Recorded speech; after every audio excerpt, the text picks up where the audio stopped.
everyone, welcome to the Batcave here on theStreamtv. We are going to talk all things Batman. Once again, the news of Batman of the week. I am Daniel Pickett of Action Figure Insider, and I am joined by Tatiana Hollander. That is I. Of the Marvel Report, among other things. Among other things. That's right, but most notable. And if you want to join in the conversation, we are talking live here, so we're going to be checking in with the social media on that. So if you have any Batman news, questions, issues, thoughts, dreams, hopes, let us know that, and invite your friends to join the discussion using the hashtag #WelcomeToTheBatCave. And if you have a growling voice of Batman that you want to try out for us, then you should just send it as an MP3. Oh, I'd love to hear that. I'd love to hear all the Batman impersonations. That'd be... You know, some Batman news. Do you ever see on the internet? I love the internet. The Bat Dad. I have not seen the Bat Dad. Tell me about this. Oh my Lord! What does the Bat Dad do? So the Bat Dad is a guy that Please continue. You act surprised. No, continue. I'm ready. The Bat Dad is a guy that he primarily does like sort of vines and things where he is annoying his wife and children wearing a Batman mask, and it's shot from that sort of, you know, he's clearly holding his phone right here, and he's got one of those masks, and he talks in the growly voice, and they're always very, very funny, and a lot of times, you know, he'll come out with 3 or 4 of them, and they'll string them all together and say, you know, best of Bat Dad. If you haven't seen the Bat Dad, check that out. So it's called the Bat Dad. It's just a Bat Dad, yeah. Okay, yeah. So I just Google that. Yes. Bat Dad. Bat Dad, and you will see some Bat Gold coming from the Bat Dad. It's very, very enjoyable. But we're going to start off the episode. We're going to talk about some comic book news. I love those comic books. I know you do. And, you know, again, I have to throw it to you a little bit because we are talking again about the triumphant return of Catwoman. Yes. Okay, you guys. So I don't know if you guys are reading the latest Batman comic, but the current arc is I Am Suicide, and Batman is on the hunt for his very own Suicide Squad in order to get Psycho Pirate back from Bane, because he needs Psycho Pirate to be able to save Gotham Girl. Right now, she's under the influence of his, like, fear, you know, mechanism, whatever you want to call it. His mask, his Medusa mask. Exactly. So he needs to come back and make her happy again. So one of the members of his new Suicide Squad is going to be Catwoman. And it looks like in Rebirth, she's on death row. On, like, there was like a 200-something murder count. And I was like, what is going on? That's not accurate. So I'm hearing people say that they think it's because she was a mob boss in New 52. So maybe it's like this number of people died in some like mob situation. They're probably like all like crime bosses or criminals, whatever. And I'm sure she didn't personally kill them, or at least I hope. That would be a very different take on Catwoman to be this sort of mass murderer. Right. I don't think they'll do that. It's hard to be that, you know, that wacky anti-hero with all these 200 deaths on your rap sheet. But on the flip side, there was another person at Arkham Asylum while Batman was making his way downtown, and that was Saturn Girl, who was hinted at first in DC Universe Rebirth. Yeah. So we know she's part of the Legion of Superheroes, but now she seemed kind of like in a catatonic state, sort of. But there was like a Legion logo. Yeah, exactly. She's like drawing it on. I think she was drawing it on the. You know what I'm talking about. I know a little something about that. That's exciting news. That's the first we kind of heard about the Legion coming into Rebirth. She's trapped in another time, basically, right? Because she's from another era, and she's from the future. Yeah, and apparently she's in the jail, in crazy person jail. So we're gonna find out what that's about. And that's sort of interesting because, you know, traditionally, the history of the Legion ties more into Superman, not into Batman's world. Surprising to see. Yeah, it's kind of interesting to see that that different take on it and see where they're going with that. Yeah. In other surprising takes on Batman stories, we have Telltale. Yes, today actually, fresh as today's headlines, they released the new trailer for episode 3 of the ongoing video game that they are doing, Telltale's Batman game. And I think the actual episode is released tomorrow, right? So probably like midnight tonight, you can go download it on Steam or wherever, you know, or buy it hard if you want. If you want the actual disc, you can do that. There is a physical copy you can go and buy of it too. So yeah, so the trailer came out today. We see a bit of Two-Face in it. And I'm wondering about that, because at the end, I don't know if you guys made the choice at the end of the last game. Have you finished episode 2? No, I'm still one episode behind because I'm on the last platform and it's coming out late. That's right. All right. Well, you can make the choice to, spoiler alert, cover your ears, Daniel. I don't want to hear this. To choose either to save Harvey or to save Selena. So if you save Selena, you see that whole, like, that stripping of his face, like, it's gone. But if you save Harvey, then he's just got some scratches. Right. So I'm wondering, like, is it possible to avoid Two-Face? First, why would you want to? Or does he just come later in episode 3 with some other choice that you make? Exactly. Like the eventuality of it has to happen. Yeah. So I suspect it's the latter. Right. You think? Because you want Two-Face in your universe. No matter what happens, he'll become Two-Face somehow. Yeah. Yeah. Probably. And then at also the end of the trailer, there's another. Who is that character that shows up with the bow staff and the mask that they're fighting? Who is that character? I don't know. Do you guys know who the bow You're staff further character along is? than me, so that's what I was like. Who's that dude? Now I feel like I can't remember, because I know that Penguin is working with, is it Scarecrow? I'm literally blanking now, but there was like another, he had like a whole little group of people. This was not with, someone like, that I crazy recognize. masks. Yeah. And it's definitely, just like Penguin is a super different take on the character, you know? So I think all the villains are going to be sort of newfangled. Yes, so we'll see. Starting tomorrow or midnight tonight, you can log on to wherever you download your games from, the Xbox Lives and the PlayStation stores and the like, or Steam. It's on Steam too. If you're Steam a is mine. person. I'm a PC person. That's how I do it. And find out what's going on there next. Then back to comic news. Not exactly fully Batman, but Batman appears in it. Yes, it's Batman and Superman. And many other people. Yeah. They are bringing back superpowers, which I couldn't be more excited about. Superpowers, as some of you may know, was a toy line from 1984 to 1986, and it was also a sort of spin-off of the Super Friends animated series. They did a Superpowers, 2 seasons of Superpowers leading out of Super Friends and into Superpowers. So just reusing that name, that brand, that logo with the stars coming out, I'm very excited. But even more exciting is that my buddy, Art Balthazar, is one of the ones that is writing and drawing it. He and Franco are doing this new comic. Oh, that's awesome. Yeah, Art's a super nice guy. And his art is super nice too. Oh, it's great. Yeah, if you've ever seen any of his Tiny Titans, his Itty Bitty Hellboy, his whole legion of super pets that he's been doing, super talented guy.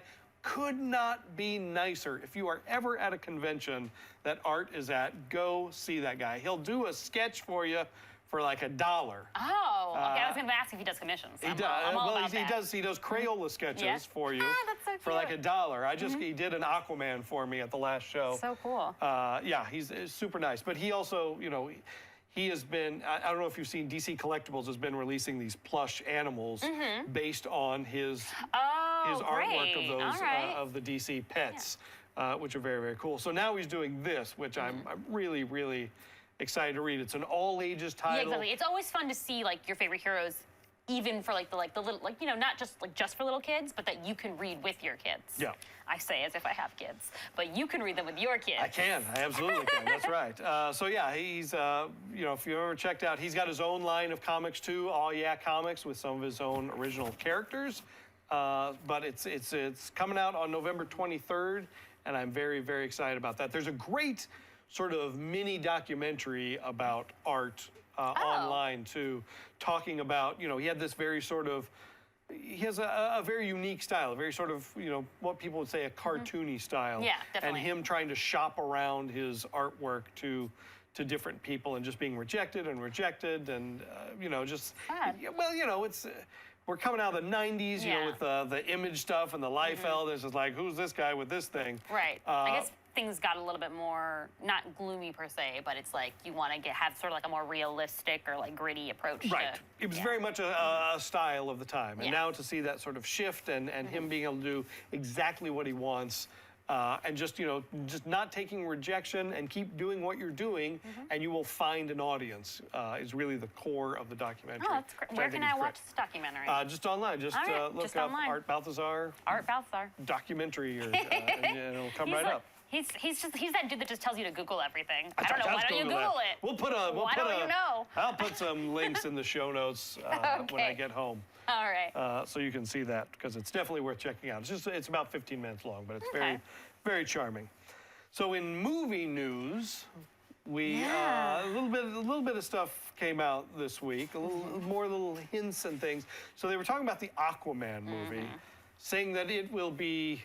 What did they use? More fun? Yeah, it'll be like lighter-hearted? a swashbuckling adventure, is what James Wan said. So I don't know if he specifically said it was going to be like lighthearted, because so far, like you mentioned, what we've seen of Jason Momoa's Aquaman seems a little dark. Like especially even his outfit, Right. What we saw in the Justice League footage so far, he seemed like a very angry Aquaman. Right. Maybe he seemed like a somber character. So maybe we'll when we see his movie, we're going to see like either what made him that way, or we're going to see like what brings him out of that, perhaps. But yeah, James said that it's going to be a high seas adventure story that's sort of Raiders of the Lost Ark meets Romancing the Stone, which I'm completely on board with. That's a great take. Aquaman has been a character that has been sort of made fun of over time. Yeah. I'm a big Aquaman fan. I actually have a giant Aquaman collection in my home. That's why I had Art draw Aquaman for me, is for that collection. But there's been some interesting takes on him throughout the years. Jeff Johns has done some great arcs with him. What they did with him in Batman Brave and the Bold, making him that sort of outrageous, that whole thing. That was great. So I'm fully open to see this sort of adventure-y take. I would love to see that. I'm enjoying the rebirth run of Aquaman right now, and I think that he's kind of like he's not like a lighthearted, fun character. Like he feels the weight of the world on his shoulders in it. But it's still a fun read. So I think that there is definitely a way that James Wan can manage what he wants to, and he's also known sort of for like he just did the latest Fast and the Furious, right? So he can do like the high octane action sequences. Yes. And I think that those movies also have fun. They totally do. They definitely. Absolutely. I believe in you, James. I know you can do it. And then next, Batman, it seems, is going to be inserted into the Justice League Dark animated show. It's not a show, I think it's an animated movie, yeah. One of the DVD things, which is interesting because he has not been sort of part of that. That particular storyline in comics, so they're kind of veering into different territory, which I find that to be interesting. Yeah, I mean, of course, you want it if you can put Batman in your movie, then you're going to put Batman in your movie because people want to see Batman. But the director/writer did make an interesting point that he wants to have a character that is sort of like the audience stand-in, or that is sort of the human side of it, that's looking at the supernatural, magic, dark stuff, and is like, I don't know that I follow what's going on here. So yeah, and of course putting Batman in there as the non-powered being, again, that's exactly what he says. Gives that audience kind of the in for that. So yeah, and that's coming out in early 2017, right? That's yes. And we also heard that there is going to be a live-action Justice League Dark eventually someday. That's what they're saying. Like Guillermo del Toro is tied to it. That would be amazing. Yeah. So I guess if the Justice League Dark animated is popular, or like people, clamor for more, then we're going to get that.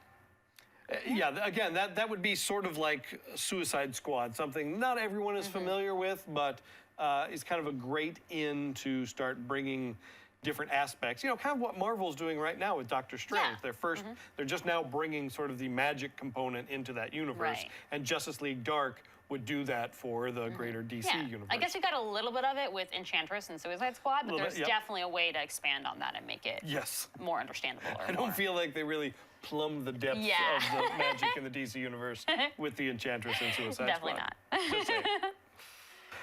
And then, of course, Batman's sometimes girlfriend, Wonder Woman. Is that how you're going to describe Wonder Woman? Sometimes squeeze. Oh my God. No, I'm just teasing. This was a huge weekend for Wonder Woman. Right, it was her 75th anniversary. 75th anniversary of Wonder Woman this weekend. Lots of big Wonder Woman news going on, including becoming a UN ambassador. Right. Which is crazy. but that not crazy good. I mean, Yeah, it's right. a really It's nice interesting to thing. see Yeah. her impact acknowledged, Yes. cultural impact. And So- Zack Snyder didn't forget about that anniversary. That's right. So he He- sent out a new image of Wonder Woman in her costume, Yeah. which is good to see. And she looks pretty fierce. She does look fierce. And Wonder Woman actress Gal Gadot was at the UN With Linda Carter. along with Linda Carter, that's right, and Diane Nelson, president of DC, and Patty Jenkins, the director of Wonder Woman, were all there for that big ceremony. So that was very, very neat. But getting to see the Wonder Woman costume sort of evolving and changing with the different films and stuff. Yeah. Also very interesting. Just like we've seen Batman's costume has been changing in the different films. Looks like Wonder Woman is also having some evolution. And it'll be interesting her because we're going to costume. see Justice League first, right? So we're going to see. We will. Or is it Wonder Woman No, Wonder first? Woman comes first. Well, then Yeah, whichever yeah. one we see first is like we're going to see what she started with. Right. And what she's ended up with. Correct. In very similar, the same year or something, you know? So, Yeah. Yeah, so that's pretty cool. Oh, it's good stuff. Good stuff. In the collectible world of Batman, coming this week to your comic shops, Wednesday, DC Collectibles are releasing a couple more figures in their animated Batman line. These two are both from Batman: The New Adventures, which was the redesign of Batman the Animated Series. And these are two characters that tie in together, which are Firefly and the Firesuit Batman. So Firesuit Batman was a figure we got before in the old Kenner line, you know, with those action figures, you know, back in the 90s, but he was in ridiculous colors that had nothing to do with the episode he was in. He came with like a giant hatchet and just kind of bizarre stuff. So DC Collectibles is righting that wrong, giving us the figure with the correct coloring and Thank God. interchangeable hands and Firefly too, which is I don't believe they ever did Firefly in that line. Now that I'm thinking about it, I made a custom one because they never made him in that line. So now you're gonna get your custom one, and you'll have your. That's right. But the DC collectible, the new ones are 6-inch scale, Oh, whereas okay. the others were 4-inch scale. So they won't It'll go be even better. They won't go side by side. But the DC collectibles, you know, super articulated, very, very cool figures. I love them. I've bought every single one, and I will continue to buy them because that line is my jam. That's what they deserve. And then in kind of bonkers Yeah, news. I don't know what's going on here. Fisher Price puts out a line of toys called Imaginext, which are great. I love those too. They are, if they would have had those when I was a kid, I would still be, you know, in my room playing with those things. They have play sets, they have vehicles, they have a lot of characters. They're covering a lot of the DC universe. And there's a UK site. And the funny thing is, Fisher Price very rarely releases any information. You just find new stuff. So it's always sort of a treasure hunt, which is rare these days Right. for a toy line. Normally, you know about stuff Yeah, and you get like a ton months, of different years in pictures. advance. Yeah. Right. So a UK site posted a picture of a new Joker vehicle with a new Joker figure. And the Joker figure looks a lot like Joker from The Killing Joke. He's wearing his shorts, his Hawaiian shirt, he's got a camera around his neck, and it just, you know... Doesn't seem like something you want to make kids aware of. Right, but the Fisher Price gang, you know, they are very, very clever, and they've done some, you know, some fun stuff. Like they released a figure in a blind bag that was a guy in a hazmat suit that covered his whole body, but you could take the top of it off, and it was so clearly Walter White Oh, as to not be believed. that's funny. And then they did another figure that you could swap out a headpiece, and it made it Skeletor, Wow. which, you know, Mattel owns that too. Yeah. But they just kind of do these little Easter So they're eggs. just kind of sneaky. But you know, and I know this character, this version of Joker has appeared a couple of times in other comics, also in some of the video games, but he originated in The Killing Joke. Yeah. And the fact that he's got the camera around his neck too. I mean, I guess it's something. It's sort of like dark humor for adults when you're watching your kids play. I Right. guess, right? Yeah, I don't think the kids are gonna go, what What does this mean? I is have to this? look this up. Somebody find me this comic book. Although nowadays kids know everything. I'm sure they've already read The Killing Joke. Nah, oh boy, I hope not. But yeah, that's just sort of an interesting find. Yeah. So I'll be, you know, who knows? Maybe some Florida mom will find out about this and start a petition to get it taken out of Toys R Us like they did the Breaking Bad figures. We'll see. Oh my gosh, they had Breaking Bad figures taken off? They did, oh, wow. yeah. That was about 2 All right. years ago. A woman started a petition. Well, go you, ladies. No, that's not her. For the Killing Joke Joker. Yes, all right. We want our toys in the Toys R Us. We don't care about the Florida mom. And then diverting just quickly before we get to the fan stuff, just want to remind folks that this coming weekend, if you're in the greater Los Angeles area, this is the weekend of Stan Lee's LA Comic-Con. Comic-Con. Yeah.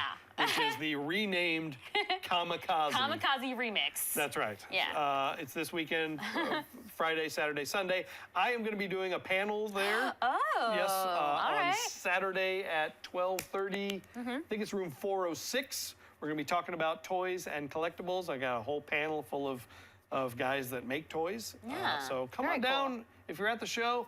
And, say hi to me. We'll talk toys. Are you going to the I show? will be there on Saturday. I know there's a flash panel. There is a flash panel, and I will, of course, be there at that panel. But I will be on Saturday. There's also some Marvel Report panels. Oops. Oh, okay. That you should check out on Saturday. Plug that. Yeah.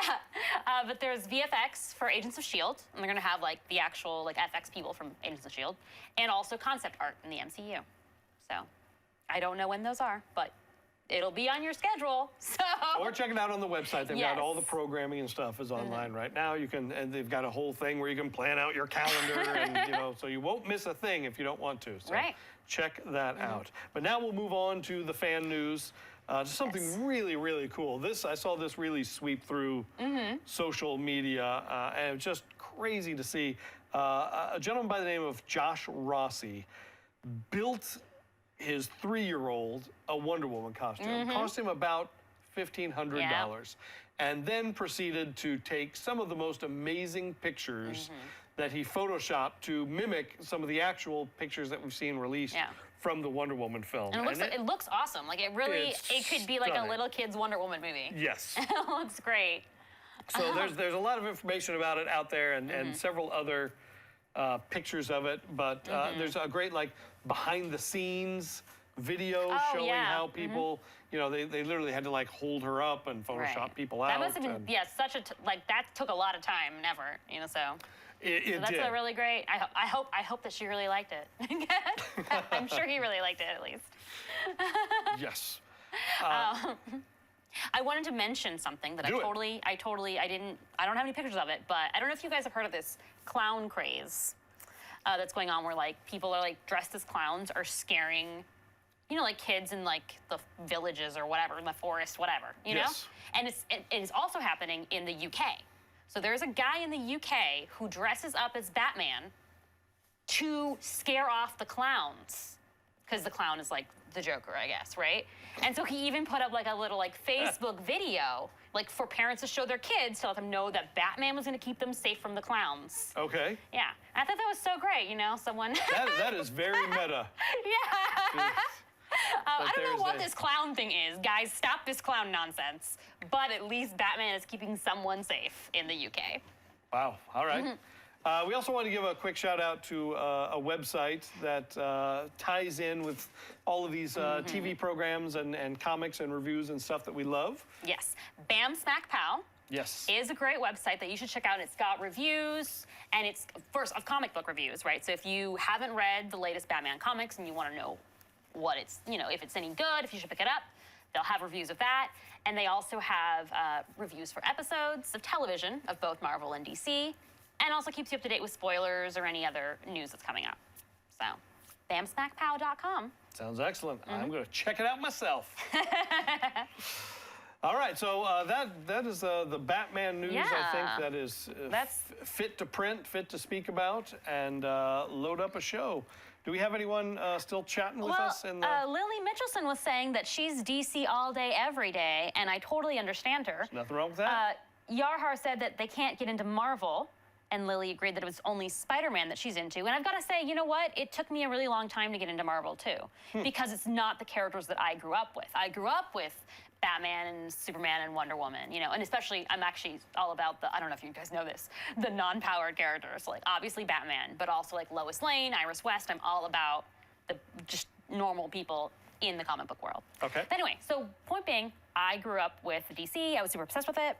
And then only recently, because of Miss Marvel, is when I got into Marvel. Oh, because that was your conversion, yeah, because they started having new characters that were like speaking to a different audience, I feel. Sure, you know? sure. I'm not like, I still don't know anything about the Fantastic Four or, you know. Well, the Fantastic Four is resting right now. So.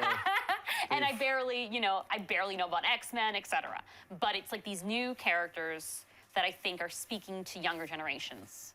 And I think Marvel's doing a good job of that, and I think DC is starting to do that now with Rebirth. Even if it's just bringing in older characters and rebooting them, at least it's like they're giving them new life. So I think that's great for both. Yeah, that does seem to be a big focus going on right now to make sure that everyone feels included, that it's not, you know, a boys club, that you don't, you know, for years and years and years, being a woman and a fan of this, going into a comic book shop was super creepy at a lot of the shops. Not all of them, but, you know, very weird, very intimidating. You know, you would hear horror stories of, you know, just sort of the being talked down to and, oh, over here are like the Archie comics. And, you know. Yes, absolutely. And that was definitely true when I was growing up in Texas. You know, like when if I went to comic shops, we were like, if people weren't, you know, just like hitting on you, they were sort of just acting like you don't know what's going on. Right.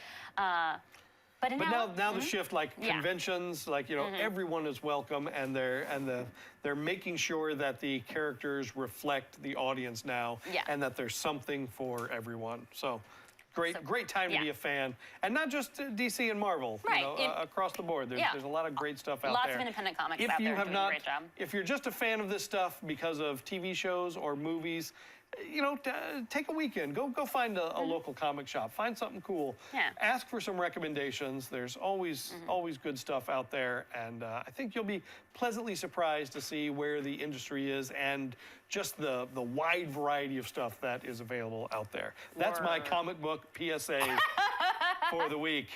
And I co-sign it. And I agree 100%. Reading is never a bad thing. That's true. You kids on your and iPhones comic books and your don't take that long to read, and you've got the great, and you know you've got beautiful images that accompany them that add to the story. Yes. So even if you're not a very big reader, that's always like a good place to start. Don't just download them on your device. Go to the comic shop. Go smell the pages. Smell the pages. Hold them in your hand. Interact with another human being. And get yourself some comics. So that's all we have time for this evening. Thank you so much for watching us here on theStream.tv. Go ahead and hit subscribe. There's so much great programming you can find daily on theStream.tv, also on a variety of topics, after shows and discussions and breaking news. Such as perhaps The Flash tomorrow. The Flash is a good That's one you could check out. Absolutely, yes. So thank you again for watching. If you have anything else you want to talk to us about, anything you know, if you have a favorite comic that you've recently discovered, use the hashtag Welcome to the Batcave, and we will start that discussion with you. Thank you so much for watching. We'll see you next week.